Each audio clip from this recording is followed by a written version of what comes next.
Hello, everyone, and welcome to Last Best Hope for Conversation, your Babylon 5 podcast. I am one of the hosts, Jesse Jackson. Joining me, as always, is Karen. Hello. Folks.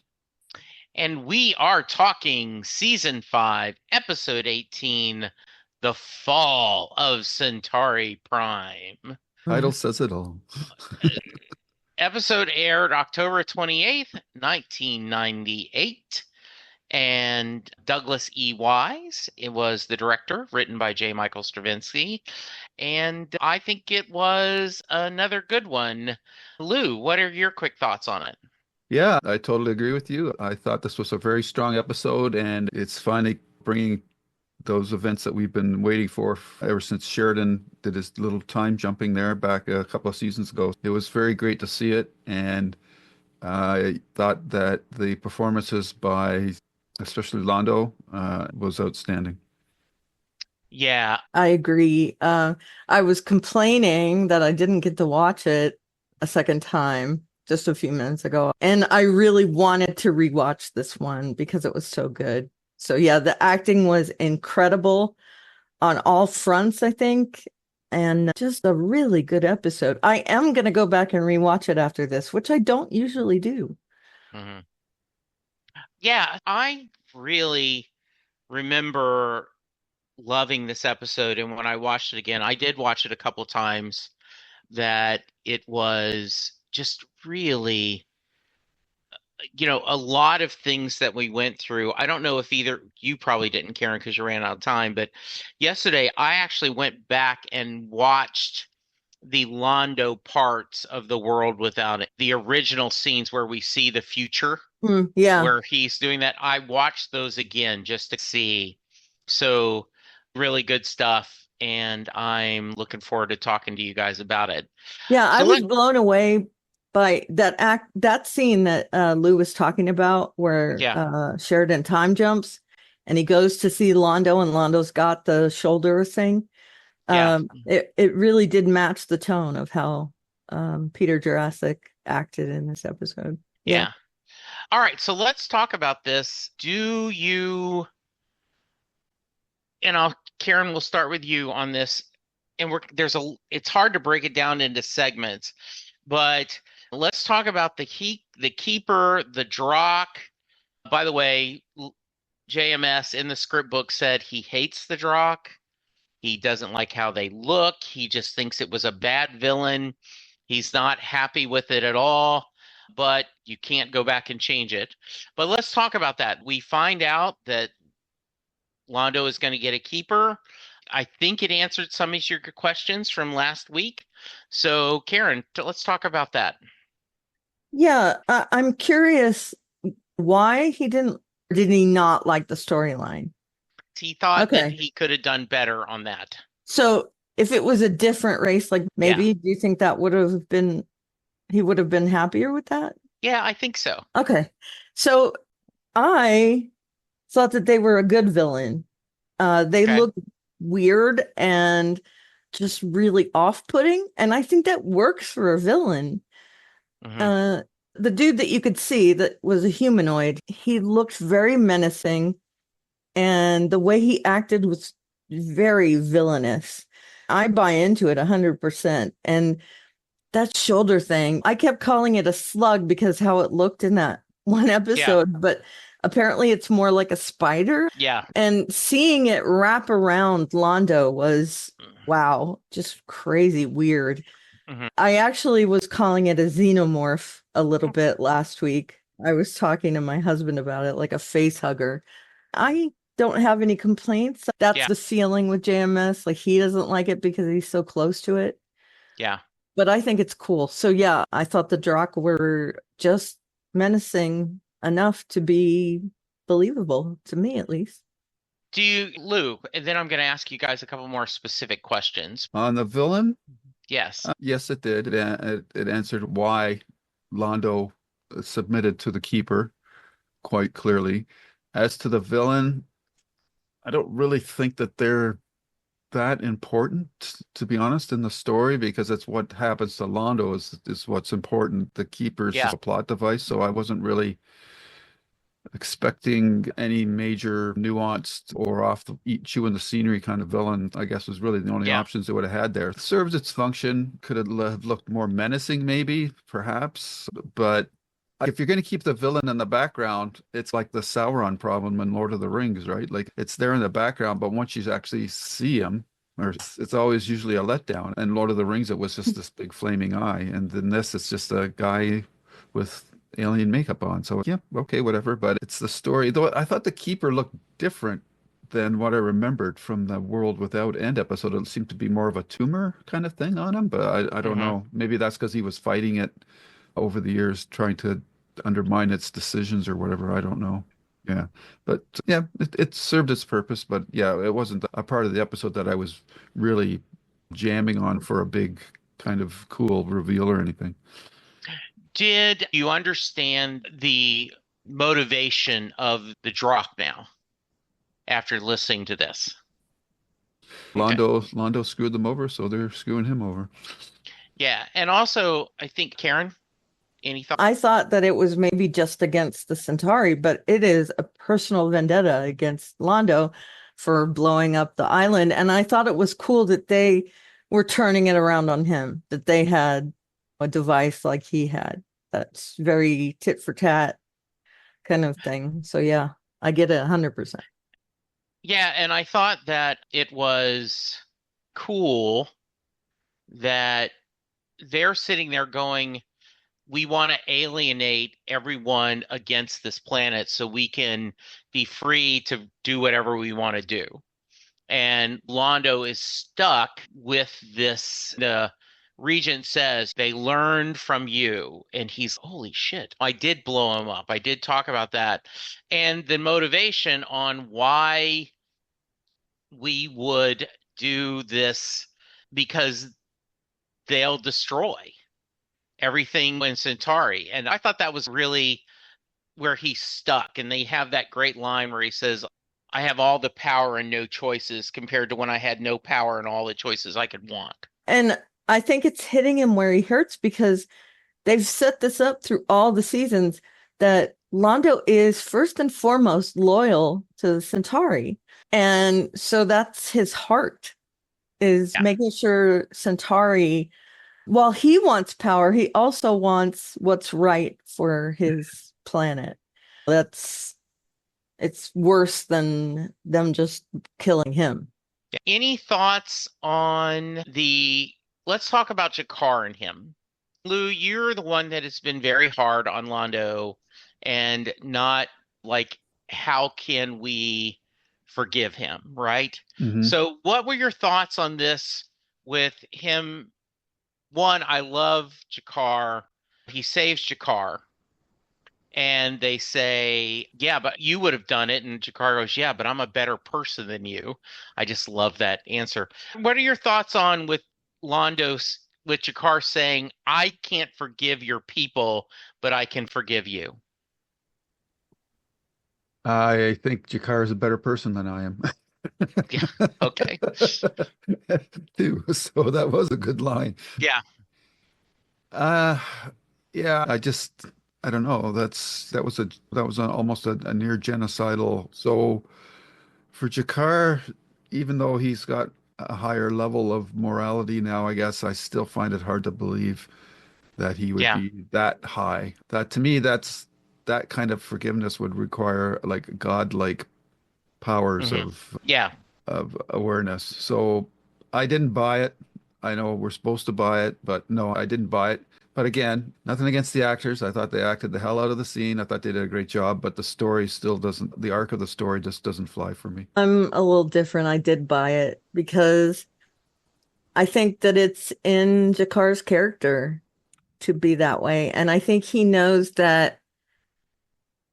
And again, I'm reading into stuff. I think he knows that if Londo understood what was going to happen, he might have resisted a little bit more. I think that is his viewpoint.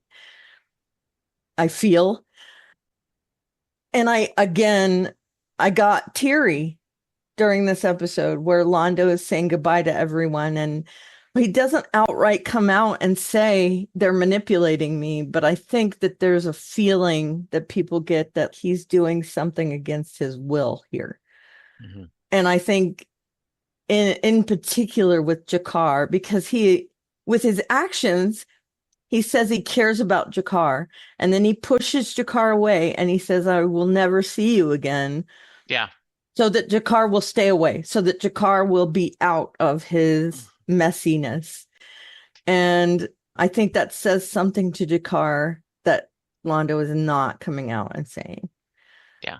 I loved their interaction together. It was touching, and just them acting together is amazing. And yes, I'm guessing we'll see them together again because of that dream. That's, I'm hoping, at least. Yeah, I thought that this was very touching, and I did buy into it well. Same. And but to me, I think showing that scenes where he was the drunken fool and all the things he's gone through, and now then the bitterness of he's become emperor, and under these circumstances, he can't enjoy it. And I think he sees all the mistakes he's made. And I think he is not just sad because he got caught, right? Sometimes I think there is true remorse that I should have made better choices. I really have screwed up, not just my life, but my world's life. That montage about Londo was amazing, I thought. I thought that him yelling at Veer about never come in here because he's worried they're going to see the keeper and then they will kill Veer. And this whole idea that he's taken on this burden for his people. And I do think it's interesting, if you guys have time, to go back and you don't have to watch the whole episodes, but I fast forward and just watch the scenes where Sheridan is jumping to the future and seeing that. And that's when, at the time, people asked, why would Londo call Jakar my old friend? And now you see that they had bonded and worked through that, and he's forgiven him. I just thought it was so touching. I'm guessing there's a YouTube video with that. Yeah. All cut together. Yeah. And as I said, I thought the line of where he says, isn't it strange, Jakar, when I first met, I had no power and all the choices I could ever want. And now I have all the power I could ever want and no choices at all. We end up, Centauri is by itself. Everyone is mad at them. They destroyed the world and they have to rebuild. They have to pay all this money. They are in a horrible situation, which is just what the Drakh wants. Let's switch over to Delenn and Lennier. And Lou, I'm going to have you go first. Lennier has the worst timing in the world. So you want to share that? Yeah, that scene really bugged me. They think they're going to die. So he professes that he loves her. And then she says, I know. And after they find out that they're not going to die, she pretends that she didn't hear what he said. I just thought that was a terrible choice for that character. And frankly, it pissed me off. Oh, tell me, go a little bit further. Because she's always held herself to a higher moral standard. And yet, when it comes to being honest with her closest friend, she lies to him. And I just thought that was a terrible. You could argue that it's just her inability to handle that situation. So she resorted to that. But it was so blatantly obvious. I just thought it was a real disservice to the character. And the only thing that could have saved it is if Lennier had called her out on it, but he didn't. Yeah. Which is in character for him. So I don't really blame him. But I hated that moment quite a bit. Karen, what's your thoughts? Yeah, I have to agree. I think a better story point would have been her acknowledging it and talking to him about it. because this doesn't do anything for Lennier. This just undermines his feelings.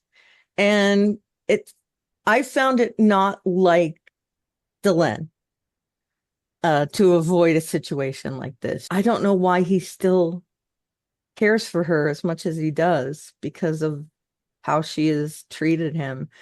So yeah, this was the weakest story point I thought in this episode was their relationship, that it's just, let's sweep this under the rug. Hey, I'll acknowledge it happened, but not through Delenn. JMS acknowledges that he's in love with her, but then he just sweeps it to the side. If this is his way of saying that Delenn knows now for sure, then it was bad. Yeah, I think Delenn, and we talked about this before, I think she is very arrogant as far as this. And I think she likes that Lennier loves her, and she's, in her mind, it's okay. Now that Go you ahead. say that, she uses him Yes, she because does. he's in love with her. Yeah. And that's part of what bothers me is Yeah. that this is he's vulnerable and she uses Yeah. that to her advantage. That's just bad. Yeah.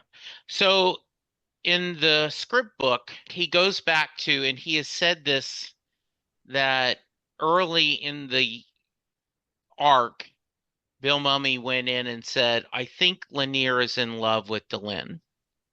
And he says, are you sure you want to go this way? And Bill Mummy said yes. And in the script book, he says, be careful what you wish for, right? He thinks the tragedy also is, I think his thought is Lennier believes that if he would ever say it out loud, the veil would fall from her eyes and go, oh, I've had you in the friend zone. This is my words, not his. I've had you in the friend zone. And now that I know, I've never seen you as this way. Of course, I love you too. And for her to cruelly say, I know, Yeah. and then try to, I didn't hear you, trying to give him to save face. And if I did hear anything, I felt very complimented, is just not it. Right. Yeah. Let me compare it to Han Solo saying, I know. Mm-hmm. You knew that he was acknowledging Leia's. Yeah. That was in character for him. And that Leia understood that meant he loved her back. And again, like the Princess Bride, where he says, as you wish, where Yeah. that means I love you.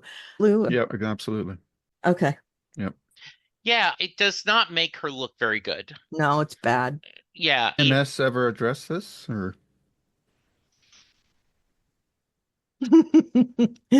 Jesse doesn't want to say anything to Okay. us. So there is going to be, do you remember the Neil Gaiman episode? Yes. Which one was it? They get visited by people from Yes. their And what did Morden tell him? he was going to betray the Rangers.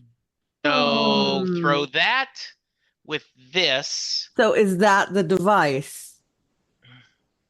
Okay. So maybe it's reasonable for us to have that as a thing. And we can not like it all we want, but there's a reason for it. I'm guessing that's what you're telling us. I'm saying that I think if you, after the fact, remember the scene where Morden says you're going to betray him, you remember how you're feeling about this, I think we'll have a good discussion. Okay. Fair enough. Buy it. Yeah. I had a hard time buying that. I remember because we knew Lennier is so loyal. Right. And is so good. And will do Okay. anything he could for her. And what's the one thing that could make him do that? It would be Delenn. Yeah. Mm-hmm. Yeah. And see, you're not spoiling anything. You're reminding us of something. What were your thoughts? And I'll stick with you, Karen. Londo with the bells ringing, him and Wyatt. You've already talked about the kind of montage. I feel sorry for Londo. And I think that has a lot to do with the actor's performance. I absolutely get you, Lou, that no, he's a horrible person. But any thoughts, Karen, and then I'll have Lou comment. Yeah, I think it's reasonable to assume that some people, and I'm including Lou in this, think that it's his comeuppance. Right. But I also think that he is loyal to his planet, his race, and this is very painful for him. And again, I can see where it's tit for tat. He almost exterminated a race. Yeah. So he should know what that feels like. And I do feel that way a little bit. I'm torn, Hmm. but it was sad. It was really sad. And you can see him with regret over the fact that he has to push all these people away because they have been an important part of his life for the last 5+ years, most likely. Hmm. And for him to push them away and say, hey, we're going to be off on our own. We're going to leave the alliance. I don't want to see you again. In order to save them was heart-wrenching, I think. And to see him make that speech, which I think is something he didn't want to say that. He didn't No. want to be that way. And then to see him walking out by himself it was sad. Lou? Yeah, there's a couple of ways that you could look at this for sure. You can pull out a couple of cliches. He who lives by the sword dies by the sword, or absolute power Yes. corrupts absolutely. I think that there's an extra tinge of satisfaction for me in seeing his comeuppance because in real life, we've seen certain individuals, again, getting away with it all. Yeah. And it just really annoys me to no end. And from this perspective, this is a wish fulfillment thing for me to see somebody. Fair enough. I Okay. could see As that. Americans, now you're making me hurt. Yes. Sorry. But No, so that's okay. from that aspect, I think it gives a little extra, it's like the cherry on the top. But I definitely feel because of his performance that you Yeah. can't help but feel sorry for the guy. But Yeah. from a story arc perspective, it's quite satisfying to see him where he's at. And Hmm. he was aware of what he was doing all the way through it, which makes it even more satisfying to see him where he is because he was told multiple times by people that if you go this route, you're going to end up in a place that you don't want to be. And that's exactly what's happened to him. And you can argue that he was trying to do it for his planet, but there was always the subtext of he was doing it for himself as well. I think it's something that is well earned and deserved.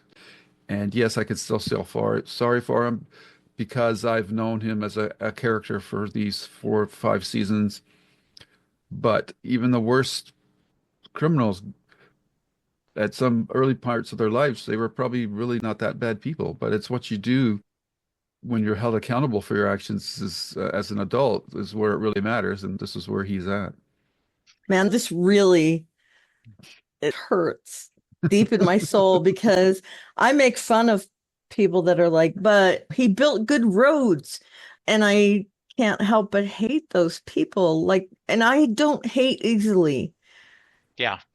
So yeah, it hurts. But man, in Londo's case, and I wave it off because I say it's fictional. But wow, if he was a real person, I would be so okay with this. I really would Yeah. be. Well, and I Oh, think it's interesting they really understood the gravitas of this, what they're discussing. Mhm.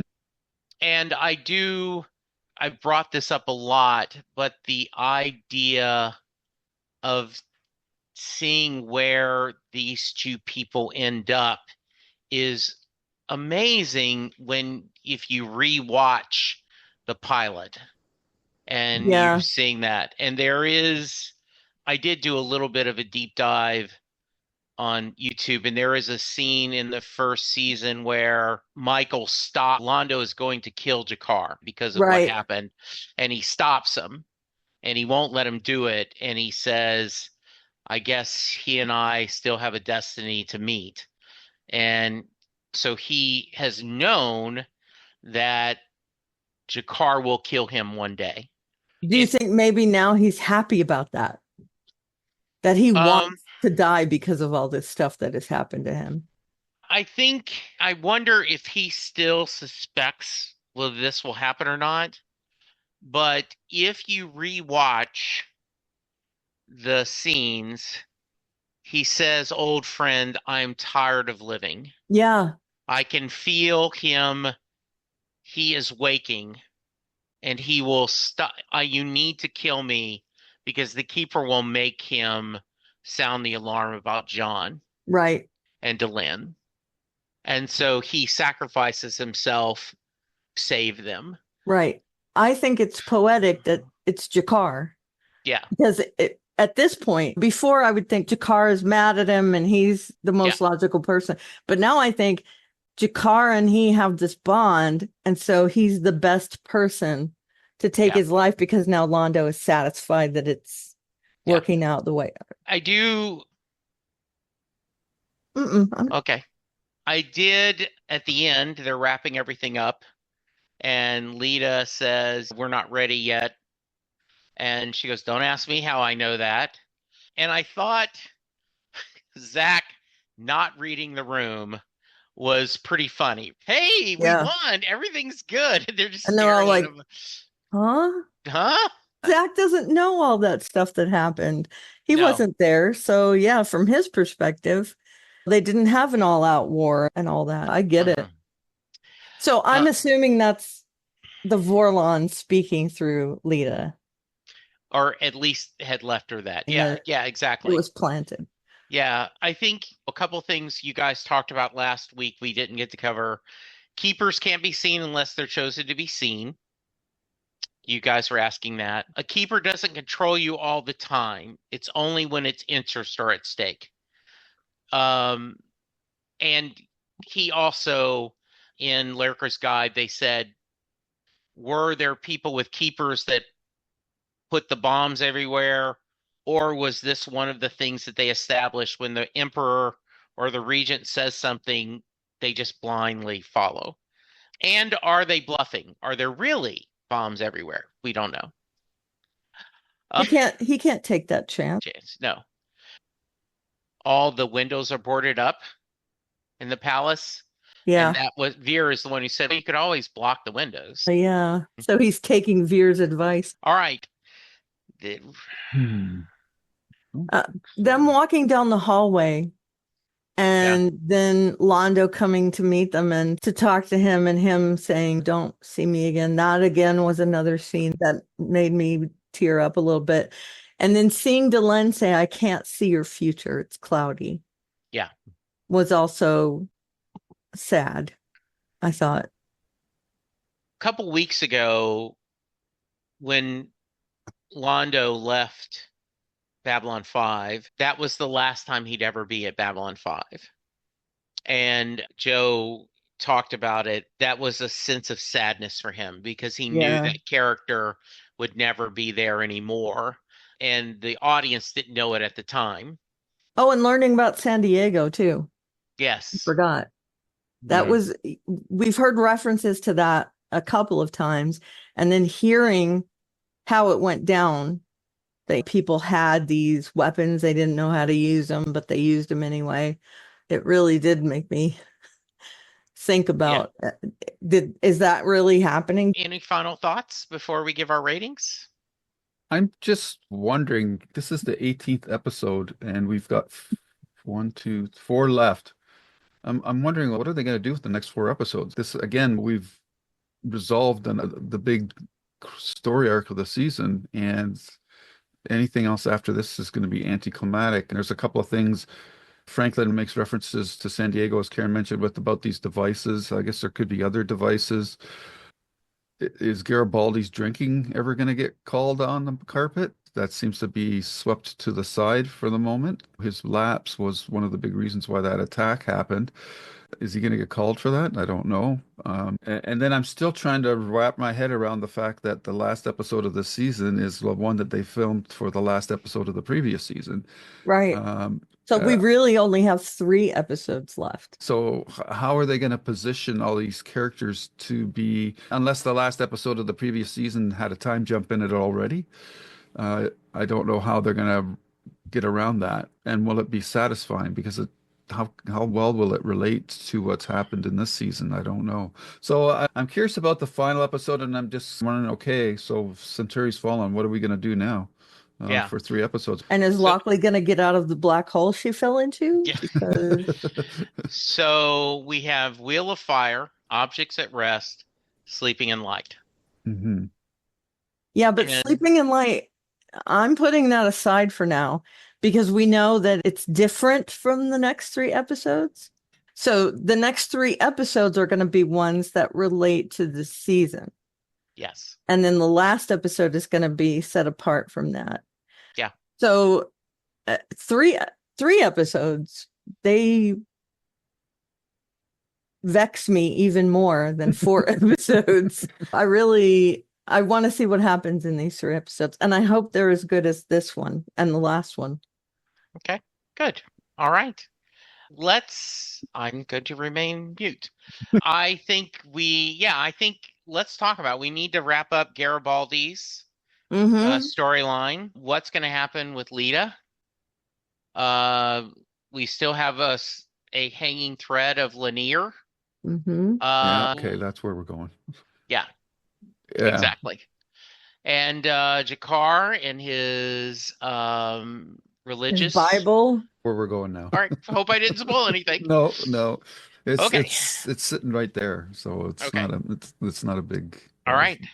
But So when you get down in the weeds, you lose the sight of the forest. yeah. I want to believe that these next 3 episodes won't be overpacked, but Okay. hearing all that, I feel like they might be like not fleshed out as much as I would like, because that's a lot of stuff to take care of. Okay. All right. Lou. Despite some quibbles, especially with Delenn, I thought this was a very well done and very powerfully executed episode. So I'm going to give this 9.5 keepers. Okay. Karen? Can I be similar to him on my superlative? Yeah. 9.5 xenomorphs. Yeah, I'm right there with you. I may have gone 9, but I think I'm gonna go 9.5 solo walks. Shame. Walk of shame. I've walked along the lonely path of loneliness. What was that they were saying to Cersei in Game of Thrones when she was doing her walk? Shame. I think that when people talk about how much they love Babylon 5, I think these are the kind of payoffs, the reason why you tend to you don't remember the flaws or the weaker episodes as much, and you remember the emotional of, oh my goodness, he's been setting this up and having a payoff that I think he sets the landing. Similar, and over 5 years, it's tougher than do like with the Haunting of Bly Manor, right? That's 9 episodes. You're doing this. He's had to juggle a lot of balls, and to have this, I think, pay off really well, where it is a just result for Londo, but you still can be sad. And that is, what if there were so many points? And if you go back to when Majel Roddenberry was the seer and she named all the things that he could have done to not do, and I'm sure if you go somewhere online, they will show you what those people's theories of when he did this, when he did that, when he did this. For example, if he had not killed Morden, right? Or blown up the ships. Sure. Killed the one who is already dead. We'll do. We got to work with what we have. Exactly. P5 rating on Fall of Centauri Prime, we're actually a little above the curve. They averaged 9.22, and we did 9.5. Yeah, that is very close. Sure. Sucks. They might mark it down for reasons that we've mentioned. Who knows? But that's a larger sampling. So the average is definitely going to be down. I think we got some feedback. We did. We got one. I just sent you a second one from Nathan. Let me grab that then. This morning. Hi, Nathan. Hi, Nathan. That's the only one I have. Okay. I don't have another one. All right. Let me go and I sent you Texas's When did you send it? Yeah, like I don't see it. like on the 21st. You should get it now. Yeah, I sent it on the 22nd. Okay. I believe you. Okay. So why don't you start with Nathan? Sure. So this is from Nathan. Hi, Nathan. I'm making sure this is the right one. The beginning of Londo's penance that's long due. His world is in ruins. He has to pay heavy reparations and is a pawn in the hands of vindictive, cruel aliens. All Londo's dreams of greatness and prosperity of Centauri are completely torn asunder. Found it to be very fitting and once again shows a force of predictable tragedy as opposed to twist-based writing modern writers rely on so much.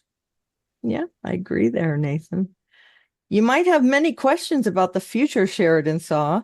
It's fully revealed in the books, but starting with this episode, if you rewatch Londo's scenes in War Without End and connect the dots, you can surmise what exactly happens pretty well. Fans did at the time. I also think that jibes with how we talked about it. Speaking of Sheridan's future trips, this is the part that enrages me with JMS writing around those events. I understand him being tired from being a solo writer, but here you see no brilliance of looping War Without End with Babylon Squared. Sheridan did see the Keeper, knew about Drakh controlling Centauri 16 years later, so when fans asked JMS why the hell Sheridan didn't assume anything when he has already acted on information from the future in Zahadum's episode, JMS answered with the weak ramblings of he wasn't sure if it was true and he didn't know when exactly it might have happened. Maybe right before he was in the future. Okay, I get that. Let's pause there. Why he didn't act on it because he saw it? Yeah, story-wise, he couldn't, right? But Nathan's point is, and you either buy the bit or you don't, is that it was vague, he didn't understand, but I do feel like you would have gone, hey, wait a minute, didn't he have something on him and it Hmm. said control him? Is there possibly That he would this is know why why. he's doing this? Yeah, I think maybe like when you experience trauma in real life, I think I've said this before, how your brain makes you forget it. Right. And I'm wondering if that is maybe part of what happened when he traveled. Do you have any, Lou? And that's the problem with time travel. You set up these kind of conundrums that if you don't write them carefully, then you're going to get called on them. And Nathan's doing exactly that because, Yep. yeah, his points are valid. I would say that because I can't really speak for JMS because a lot of the times when you refer to his answers, I'm always going, huh? But he probably thought at the time that was a really great scene to have John see that. So I'm going to do it and damn the consequences down the road. And that's Yeah. probably the route that he took because he certainly didn't seem to worry about it in this episode at all. Yeah, it's like he wrote himself into a corner and then just decided to ignore it. I hope people wouldn't. Hope people would forget. Because the show was produced in a different era, right? People didn't have Yep. instant access to the episodes to rewatch them right away. Exactly. No streaming Yeah. stuff. All right, thank you. By the way, I think there are sometimes, and we love Nathan's feedback, but I sometimes think you can be a little hard, Nathan, but I think you're exactly the right amount of hard on this. Yeah. But anyway, either way, I love that Nathan calls him out on stuff. And I do too. Because that really makes us retroactively look back at things and question the thing. And I agree with him. I think he should not have been the lone writer on this show. I think it was to his detriment that he didn't have a writer's room. And I think in his mind, he couldn't get it out. But yeah, I wonder, he says it's not dead doing the Babylon 5 reboot. And he has been very open when things are dead, they're dead. But I do wonder if somehow this happens, would he do it differently? Would he have a writer's room and would give... He probably would just for no other reason. Yeah. There's that. Yeah. I'm hoping he learned from what happened here. Yeah. because he did have people questioning his choices. And Yeah. maybe now it would be easier for him to say, let's put that off on other people And too. the bar has been raised on this kind of storytelling Yep. too. And That's- I think that's also the industry standard too, is yeah, writers' rooms. yeah, and I also think at the time, this was something that very few, if any, American TV shows were doing. And now then this is what happens, right? Yeah. I know for Breaking Bad or Better Call Saul or Justified, they'll talk about they have an arc going into this, and then they have stories that do it. I can't see Vince Gilligan writing all of Breaking Bad on his own. I think that would have been a huge burden, and he would never have done it. And that's a pretty fair example, because that show is up to the same standards. And I think that it benefited greatly from him having other people to bounce things off of. I think that Lost would be a closer comparison to Babylon 5, but it had the opposite problem. They had their end, at least I think they did, but they weren't told how many seasons they were allowed to get to that end. So then they had to write stuff in the middle to fill in time, and the show sagged in the middle because of it. So it had a bit of a different problem than B5, but the same kind of dynamics were going there, where the story that being told was being changed on the fly because of scheduling or business considerations. Can I want to equate it to Lost as well, in a different way, that part of the experience of watching Lost was having this bulletin board. I was on the bulletin board. I was big. I was helping to solve the ARG that was behind the scenes. I went to events where I got like candy bars and stuff. I was way into Lost. And that was a part of my experience watching the show and then having all this interaction. And I think that happened with Babylon 5 as well, from what I can see, that they were very interactive with JMS about the show. And that's a big part of watching it. And we don't get that same experience, which kind of makes me sad, but it does make our viewpoint different. And I think people that watch Lost now aren't getting all that interaction. There was a whole part of the bulletin board dedicated just to the shipping of characters. And it was huge. If anyone else did that, and I know Fringe had a similar experience. I was not part of that. I watched Fringe and I love it, but I wasn't in the interactive part. But I do think that it benefited from real-time watching. I keep meaning to, I've only watched Lost once, and I keep meaning to go and rewatch it again. And so now you made me scratch for that. Please go back and watch. I have picked up episodes here and there, like a small rewatch of this part, and then 2 weeks or a month later I watched the next couple episodes or whatever, and I think it's way different for me watching it now. It's still great, but it's not the experience I had the first time around. So if you weren't part of that, then you're fine. You're good to go. All right, so continue. Sorry, Nathan. Although it shows how much we appreciate your feedback, that we go off on a tangent, talk about stuff that you have sparked in us. So I want to really thank you for sending your feedback in, and please don't stop. Yes. Meanwhile, I'm back to his email now. Okay. Meanwhile, it's an extremely common writing problem. JMS has read Foundation. Oh, good point. Knows Asimov and solved it with Second Foundation. Marvel did it like 10 times with its characters. Mystery stories do it all the time. Just that the opposite has died, and it allows him to be free to act from behind the scenes. For me, it's a huge plot hole, an actual one, because it forces Sheridan to be an even bigger idiot than the last time. I get that 100%. As for the last episode, you pulled wrong parallel with jump gates. They are not planes flying into towers. They are nukes, and are not blown up for the same reason why nukes are not used: mutually assured destruction. It's extremely easy to destroy them, so if you blow up mine, I don't need to wage a long siege or encroach on your position to destroy yours. Okay, that makes sense. Yeah, I'll buy that. Yeah, and that was me doing the two towers thing, so I appreciate you clarifying that for me. This is Yeah, Twin Towers. Two towers. Oh, okay. Lord Twin of the Towers.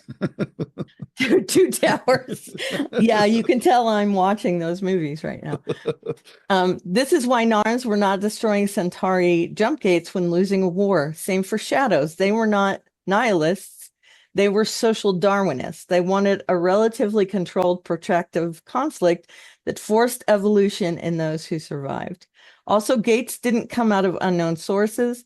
They, along with jump engines on ships, are constructed based on ancient gates and require Quantium 40, the mineral Catherine Sakai was scanning for in season 1. Okay, that's cool. And again, that's something that we don't get from rewatching it, that people weren't discussing that connection between the first season and now. With regards, Nathan, and wow, what a great email, Nathan. Thank you so much for sending that. Awesome, Nathan. Yeah, my favorite email, I think, so far. Okay. Yes. So here we are, the episode the show has been building towards all season. It's interesting to note here, Jakar finally gets what he's been wishing for practically the entire series, and he's horrified. Jakar, when we first met him, would be gleefully dancing a jig as Centauri Prime burned. I can just hear what he would have to say about this, and I really hope Karen does Andreas Katsoulis' voice. You should be careful what you wish for, because the universe grants them in its own time, and when you receive your wish, the person who wished for it may no longer exist. I'm sorry I didn't do the impression. Okay, I cannot forgive the Centauri, but I do forgive you. That Jakar would also never forgive Londo for the sin of being Centauri, let alone everything that Londo does later. But here he forgives Londo in one of my favorite scenes in the entire series, and what I have come to think might be the scene JMS did the entire series for, to just demonstrate how far both characters have come. And I think this is something Londo has been craving for a while now, at least since he first proposed their joint support for Sheridan's campaign. Yeah, we talked about that, and that's a very succinct way to put that. Yes. As for Londo, despite his efforts, the consequences of his actions finally come due. Now, apparently, JMS has said that this comes about because Londo kills the man who is already dead. That's all in capitals, Morden. His logic is that killing Morden, the man had Adira killed, which Londo had just found out, is what sets off the chain of events that lead to the current situation. Yep.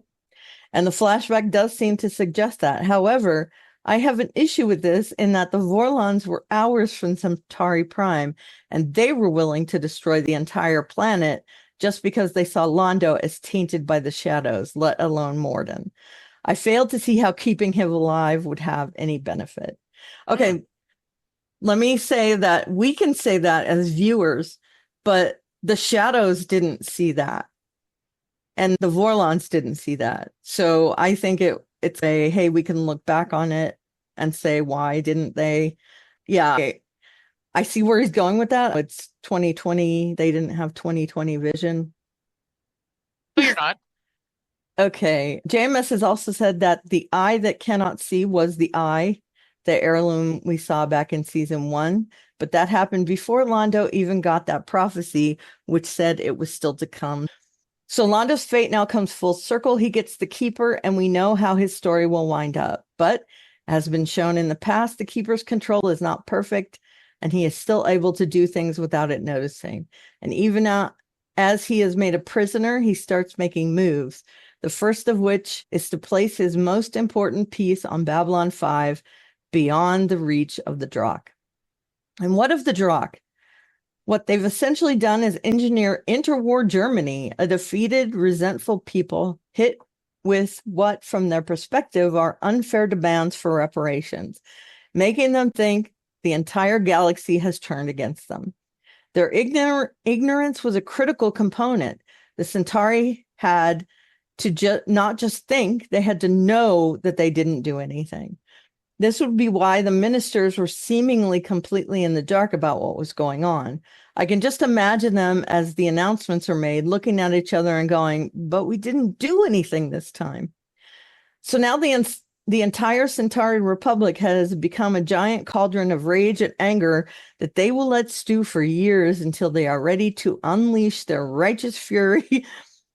Thank you, Samuel L. Jackson, against everyone who dared to oppress them. How will that turn out? The show obviously doesn't have enough time to resolve that, but the Centauri trilogy of books do. What happens in the next few episodes? I wouldn't miss it for the world. All righty. I get it. This is the Texas on the Shock signing off. And to Loveni in Valen's name. Yay. For the world. We'll see. Lou, did we get any feedback on the YouTube page? We did for episode 16 and All My Dreams Torn Asunder, and both of them are from Texas.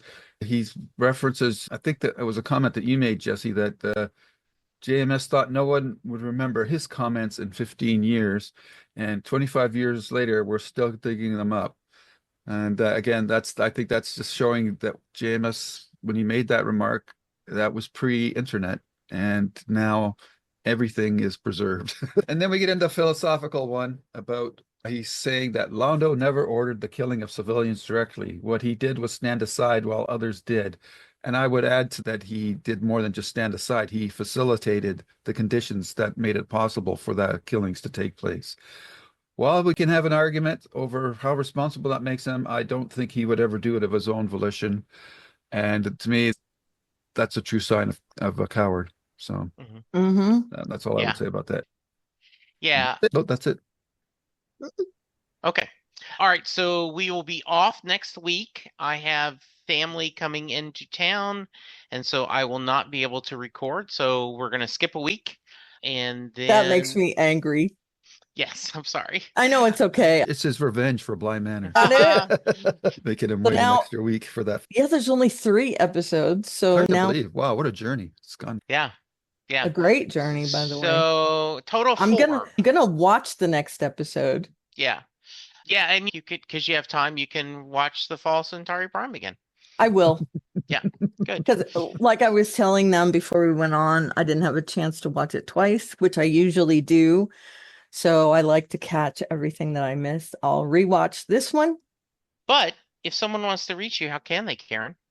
They can email us at jklb5podcast@gmail.com. And then I am at Oliveria on pretty much all social media sites.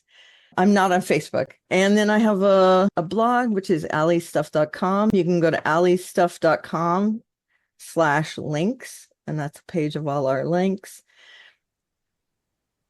And did you hit your reading goal for the year? Are you kidding me? No. And I lowered it even. I didn't mean to bring up. No, that's the nerve. That's all right. No, I have 11 books to go, which I don't think I can do in a weekend, but I'm going to give it a try. Okay. We'll see. Yeah. Busy. It was bad. Yeah. And how many books will you do? 200 was my goal. So it's going to be like 190 or so. I think you did okay. Yeah. Because I had a goal for 100 and I was like, I won't do that again. I ended up doing 102, but that was a little too much for me. So. I don't ever compare people to me because I know I'm an outlier, but I'm sad because the last couple of years it's been 350 and I've exceeded that goal most years, but last year I didn't make it by quite a lot. And then this year I lowered it and I'm not going to make it. So it makes me sad. Okay. 30 books a year. Okay, that's great. That is nice. Yeah. Way more than a lot of people do. One of the guys I listened to on the sports station, Craig, said he doesn't read a lot anymore and he really wanted to start. So he started simple, a book a month, because he reads slow and everything. And I was like, yay. For you. 12 in a year? That's fantastic. Yeah. I still celebrate every time they make it. I think it's just getting back to reading is always good. Yeah. So Lou, if someone wants to reach you, and where can they find us on the YouTube? They can find us at Lou's Reviews, where you'll find our flagship podcast, Babylon 5, as well as our JKL Media podcast, where we do reviews of mini series or short run series or books, comics, music. So you'll find a wide variety of stuff there. And it's weird how it's turned out for Jesse, but we're working through the Flanagan film library backwards because he started with Midnight Mass, and then we put him to do Bly Manor, and next we're going to do The Haunting of Hill House. So that's been an interesting journey, as well as we've done stuff like the Quester tapes, the Peripheral, Springsteen, Western Stars, Tragically Hip, the 12 Monkeys TV series, which is a fantastic 4-season series, so you should check out. And I also have my writers' interviews as well as the Stephen King podcast. And on Twitter, you can find me at Lou W. Sitzma. On Blue Sky, it's the same handle. Maybe I'll make you all play World of Warcraft and we can talk about that. I've dabbled in it. It's not my kind. I ever do that to you. I like single player narrative stories. I am thinking about having you guys watch Road Diary, which is the new Springsteen documentary about his new tour. So yeah, I would do it. Yeah, that's different than World of Warcraft. World of Warcraft is niche. I am at Jesse Jackson DFW on most social media. I am on Jesse Jackson on Facebook, where I continue to poke the bear at my Magna friends. They are starting to get angry at me, and that's okay with me. Yep. I like better than riling them up. Yeah. Set Lusting Bruce just put out the 2024 Springsteen in Review. It's almost 2 hours. It is where Joyce Millman, Caroline Madden, and Sean Poole joined me. The four of us discussed all things Bruce that happened to him on 2024, including supporting Kamala Harris and the tour and a new documentary. We talked about the Little Steven documentary, and I mentioned both of you that you guys went into this without knowing much about Little Steven and came away going, what a guy, what an interesting guy. Yep. What a great 100. I saw that go up on YouTube and I have it marked as to watch later. All right. We'll be back to talk Babylon 5 in 2 weeks. 2 weeks. I do think we are going to continue going through Mike Flanagan's House of Usher after that. House of Usher. And now you didn't care for the series, the Midnight Hour or something. The Usher series, yeah. Called Usher, but then he also did one. The Midnight whatever with the teenage. Yeah, I didn't even get into that one. Nope. Okay. I watched the first couple of episodes and went, whatever. And I looked it up online to see what happened. We may have to do that just to complete the set. We are recording this on the last Sunday of 2024. Ooh, so we want to make sure everyone knows how much we appreciate you. I hope it was a great holiday season. And we wish you guys, everyone, a new year filled with joy, happiness, success, and good health for you and all you love. Thank you, Lou. Yes. Thank you, Karen. So a little Chinese, all of my fingers are crossed that Chinese next year. curse. May you live in interesting times. Absolutely. Yeah, it'll be so interesting. Soon you're going to be a citizen in the U.S. because you're going to live in a state. Apparently That's right. Yeah. Give me that American money. Absolutely. All right, everyone. Talk to you soon. Bye. Bye. Happy New Year. And scene.